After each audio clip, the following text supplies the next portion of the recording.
तारीख रकम की ईरान और अमेरिका के दरमियान पिछले माह मुज़ाकरात में फ़रीक आरजी जंगबंदी पर मुत्तफ़िक हुए। ईरान और अमेरिकी क़यादत का मशकूर हूँ। वज़ीर आज़म शहबाज शरीफ का छठी बैनुल-अक़वामी पैगाम इस्लाम कॉन्फ्रेंस से खिताब। कहा, फील्ड मार्शल ने फ़रीक़ैन में जंगबंदी और मुज़ाकरात की मेज़ पर लाने में अहम किरदार अदा किया।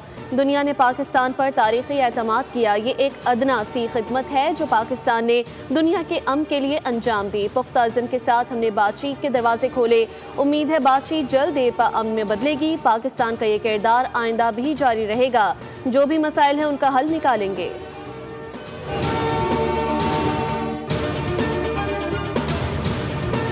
वज़ीर आज़म शहबाज शरीफ ने अमेरिकी सदर डोनाल्ड ट्रंप की आबनाए हुर्मुज़ में फ़ौजी मनसूबा प्रोजेक्ट फ्रीडम आर्जी तौर पर रोकने के इक़दाम को जुर्रतमंदाना करार देते हुए शुक्रिया अदा किया। वज़ीर आज़म ने कहा कि सदर ट्रंप ने पाकिस्तान, सऊदी अरब और दीगर ब्रदर ममालिक की दरख्वास्त पर मुस्बत रद्द-ए-अमल दिया जो खित्ते में अमन, इस्तेहकाम और मुफाहमत के फ़रोग़ में अहम किरदार अदा करेगा। उन्होंने कहा कि पाकिस्तान तहम्मुल, मुकालमे और सिफारतकारी के ज़रिए तनाज़ात के पुरअमन हल की कोशिशों की भरपूर हिमायत करता है।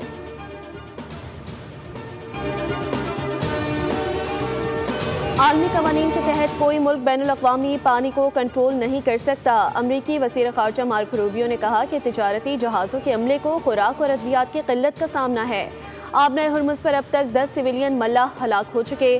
सदर ट्रंप ने तिजारती जहाज़ों की मदद के लिए प्रोजेक्ट फ्रीडम का हुक्म दिया। प्रोजेक्ट फ्रीडम के तहत 2 अमरीकी जहाज़ आबनाए हुर्मुज़ उबूर कर चुके। ये कोई ऑपरेशन नहीं, लेकिन हम पर गोली चलाई गई तो हम भी जवाब देंगे। अमरीकी वज़ीर जंग पीट हेग्सेथ ने कहा कि हमने ईरानी बंदरगाहों का घेराव किया हुआ है। आबनाए हुर्मुज़ आलमी गुज़रगाह है। ईरान को टैक्स वसूल करने की इजाज़त नहीं देंगे। ईरान पर समंदरी जारियत के संगीन इल्ज़ामात आयद करते हुए कहा कि अमरीका खत्ते में कशीदगी बढ़ाना नहीं चाहता, ताहम जहाज़ रानी के तहफ़्फ़ुज़ के लिए इक़दाम जारी रखेगा। ईरानी वज़ीर ख़ारजा अब्बास इराक़ची की बीजिंग में चीनी हम मंसब वांग यी से मुलाकात। इराक़ची ने कहा कि चीन ईरान का करीबी दोस्त है और हालिया सूरत हाल में ताल्लुक़ पहले से ज़्यादा मजबूत होगा। चीनी वज़ीर ख़ारजा वांग यी ने कहा, अमरीका और इसराइल की ईरान के ख़िलाफ़ जंग नाजायज़ है और चीन खत्ते में तनाव कम करने के लिए कोशिशें जारी रखने को तैयार है।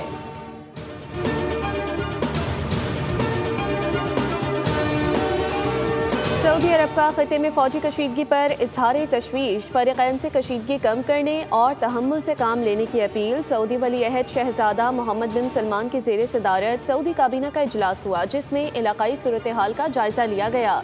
काबीना इजलास में तनाज़े के हल में मदद के लिए पाकिस्तान की सालिसी की कोशिशों की हिमायत का इयादा। इजलास में आबनाए हुर्मुज़ में जहाज़ों की महफूज और बिला रुकावट आमदोरफ्त यकीनी बनाने पर भी जोर। और मार्का-ए-हक़ की अजीम फतह ने भारत को पाकिस्तान की दिफाई सलाहियत और कौमी इत्तेहाद का दो टोक पैगाम दिया। ये वाक़या सिर्फ एक यादगार नहीं बल्कि एक वाज़ेह लकीर है जो हमेशा के लिए खींच दी गई है। वज़ीर दिफा ख्वाजा आसिफ ने कहा कि आइंदा किसी भी मुहिम जोई का जवाब पहले से कहीं ज़्यादा शदीद और फैसला कुन होगा। हमारी बर्री, बहरी और फ़ज़ाई अफ़वाज की सलाहियत दुश्मन के तसव्वुर से भी ज़्यादा तेज़ और मरबूत है। ईरान ने मुत्तहदा अरब अमीरात के इल्ज़ामात की सख्ती से तरदीद कर दी। तर्जुमान दफ्तर खारजा ने कहा है कि UAE का अमरीका और इसराइल से ताउन नाक़ाबिल कबूल है। दिफाई कार्रवाई सिर्फ अमरीका के खिलाफ थी। ईरानी मुसल्लह अफ़वाज के तर्जुमान ने वाज़ेह किया है कि अमारात पर कोई मिसाइल या ड्रोन हमला नहीं किया गया। अमाराती वज़ारत दिफा की रिपोर्ट बेबुनियाद है। ईरानी नेवी ने आबनाए हुर्मुज़ से गुजरने वाले जहाज़ों को मखसूस रास्तों के इस्तेमाल की हिदायत देते हुए खबरदार किया है कि खिलाफ वर्जी पर फैसला कुन जवाब दिया जाएगा। हुकूमत, अफवाज पाकिस्तान और अवाम चैलेंजेस के मद्दे मुकाबिल बुनियानुल मरसूद की माने में यकजा खड़े हैं। फील्ड मार्शल सईद आसिम मुनीर की ज़ेर सदारत 275वें कोर कमांडर कॉन्फ्रेंस मार्का-ए-हक़ की यादगार साल मुकम्मल होने पर कौम मुसल्लह अफ़वाज को मुबारकबाद, अहम संग मील करार दिया। खिताब में कहा कि मार्का-ए-हक़ कौमी इत्तेहाद, इज्तिमाई अज़्म और पाकिस्तान की खुद मुख्तारी की हर कीमत पर तहफ़्फ़ुज़ के गैर मुसलसल अहद की अक्कासी करता है। मकबूजा कश्मीर के अवाम की जद्दोजहद के लिए पाकिस्तान की सिफारती, सियासी, अखलाकी हिमायत के अज़म का इरादा। फोरम में ऑपरेशन क़ज़्व-उल हक़ के जरिए दहशतगर्दों और माविन इंफ्रास्ट्रक्चर की मुसलसल तबाही का अहाता किया। कहा कि अफगान तालिबान रेजिम की दहशतगर्दी को सपोर्ट अफगान अवाम के मफादात के मुकम्मल बरक्स है। ये रेजिम अपने अवाम के सामने बेनकाब हो चुकी। शुरा ने शहीद जवानों और मासूम शहरियों को ज़बरदस्त ख़राज अक़ीदत पेश किया। Immediately after the Pahalgam incident on 22nd of April 2025, India in a knee-jerk response blamed Pakistan without presenting any credible evidence. India chose the path of belligerence and aggression between the night of 6th and 7th of May last year. Bharat ने पहलगाम वाक़े का इल्ज़ाम बग़ैर सबूत के पाकिस्तान पर लगाया। पाकिस्तान के खिलाफ जारहत की गई, भारत के तैयारे और ड्रोन्स तबाह किए। उम्मीद है भारत मार के हक़ में हमारे जवाब से सीख गया होगा। पाकिस्तान किसी भी मिस एडवेंचर का ताकत से जवाब देगा। नायब वज़ीर आज़म इसहाक़ डार का सफ़ीरों और डिप्लोमेटिक कोर के खिताब। कहा, पाकिस्तान ने फील्ड मार्शल सैयद आसिम मुनीर की क़यादत में अपना दिफा किया। पाक फ़िज़ाई ने एयर चीफ मार्शल की क़यादत में बेहतरीन किरदार अदा किया। मकबूजा कश्मीर जनूबी एशिया में कशीदगी की बड़ी वजह है। सिंतास मुआहदे से मुताल्लिक़ भारतीय इक़दामात पर सख्त तशवीश। पाकिस्तान का पानी रोकने की कोशिश की गई तो जंग तसव्वुर होगी।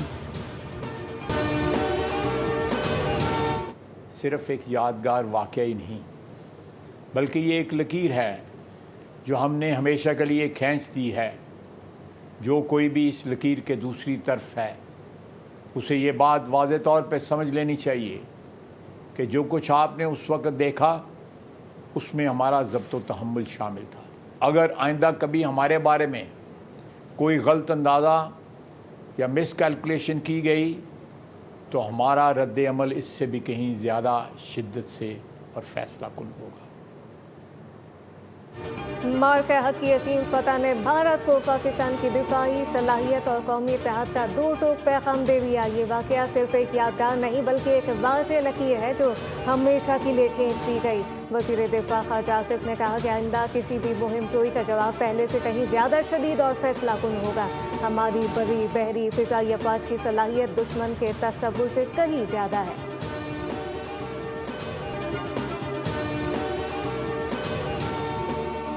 पाकिस्तान हमारे लिए सबसे मुकद्दम है। फ़ौज पाकिस्तान और कौम ने दुश्मन को हर महाज पर शिकस्त दी। वफाकी पार्लिमानी सेक्रेटरी इत्तलात व नशियात बैरिस्टर दानियाल चौधरी की मीडिया से गुफ्तगू। कहा, ऑपरेशन सिंदूर को शिकस्त में तब्दील करने वाली मुसल्लह फ़ौज को सलाम पेश करते हैं।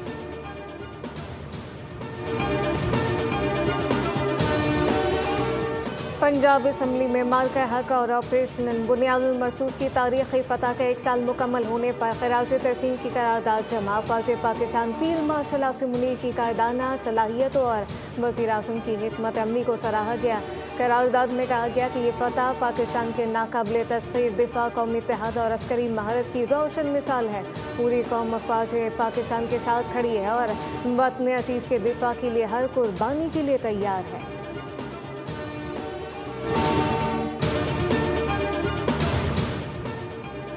पाकिस्तान की क़यादत ख़ित्ते में कशीदगी के ख़ात्मे और क़याम अमन के लिए मुतहर्रिक है और मौसर सफारतकारी के मज़बूत नताइज सामने आ रहे हैं।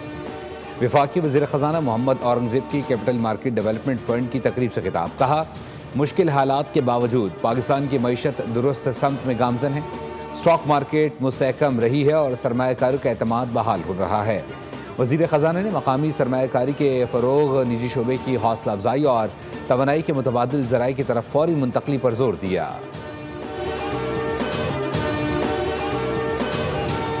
पाकिस्तान स्टॉक मार्केट में तेजी। 100 इंडेक्स में 7,000 से ज़ायद पॉइंट का इजाफा। इंडेक्स 1,72,000 की सतह पर पहुंच गया। उधर 3 दिन कमी के बाद आलमी मुकामी गोल्ड मार्केट में सोने की कीमत में बड़ा इजाफा।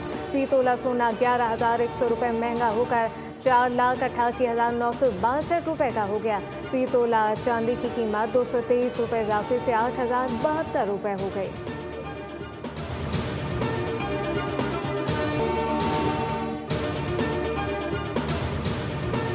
IMF ने बजट में इलेक्ट्रिक ट्रांसपोर्ट के फ़रोग़ के लिए अहदाफ मुक़र्रर कर दिए। पाकिस्तान ने IMF को माहौल दोस्त ट्रांसपोर्ट के लिए 5 साला प्लान फ्राहम कर दिया। RCEP के तहत पाकिस्तान को 28 माह में $1.4 अरब का कर्ज मिलना है। ज़राए के मुताबिक आइंदा बजट में दरामदी ईंधन पर इन्हिसार कम करना होगा। बजट में इजाफी बिजली का मौसर इस्तेमाल बढ़ाना और माहौलियाती आलूदगी में कमी लाना होगी।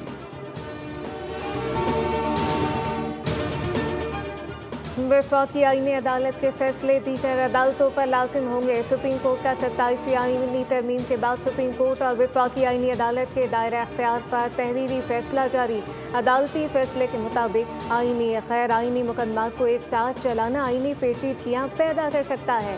क्लबशुदा आईनी और रेगुलर मुकदमात को अलग अलग फोरम पर भेजा जाएगा, जबकि आईनी मुकदमात वफाकी आईनी अदालत जबकि रेगुलर मुकदमात सुप्रीम कोर्ट सुनेगी।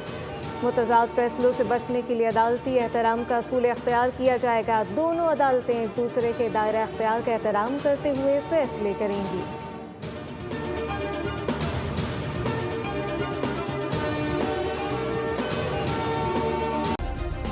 सब्सक्राइब करें और बेल दबाएं ताकि कोई खबर रह न जाए।